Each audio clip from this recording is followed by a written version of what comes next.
ওর সাথে আমার একটি অ্যাপস এর মাধ্যমে পরিচয়। তারপর থেকে কথা এবং দুজন দুজনের সাথে কথা বলছি। তারপরে দুজন দুজনকে ভালোবেসেছি এবং পরিচয় হয়েছে। অনেকদিন কথা বলছি, তারপরে সিদ্ধান্ত নিছি যে দুজন দুজন একসাথে থাকবো। তো আমি কখনো কল্পনা করিনি যে ও আসবো। ও আমাকে যে ডেট দিছিল সেই ডেটে, 30 তারিখে ডেট দিছিল, 30 তারিখে আসছে। ও চাচ্ছে যে যে তোমার ফ্যামিলির মত মানে সিদ্ধান্ত আছে, ওর ফ্যামিলির সিদ্ধান্ত আছে। তো এখন আমাদের বিয়ে করে ও আমাকে চায়না নিয়ে যাবে। আমি চাচ্ছি ওকে বিয়ে করতে। যেহেতু ও আসছে আমি ওর সাথে চলে যাব।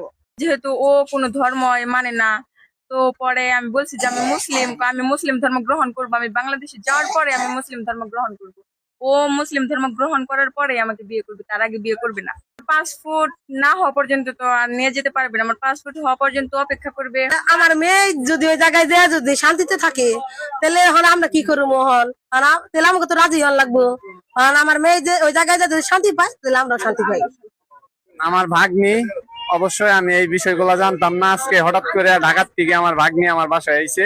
তো চায়নার থেকে এই ছেলেকে নিয়ে আমার বাসায় আছে। তার পরিচয় সবকিছু নেওয়ার পরে একটা সিদ্ধান্ত আমরা পৌঁছাবো। এর জন্য আইনি প্রশাসনের কাছে কিছু আছে, চেয়ারম্যানের কাছে আছে, সবকিছু মেনটেন করে আমরা সিদ্ধান্তটা নিব।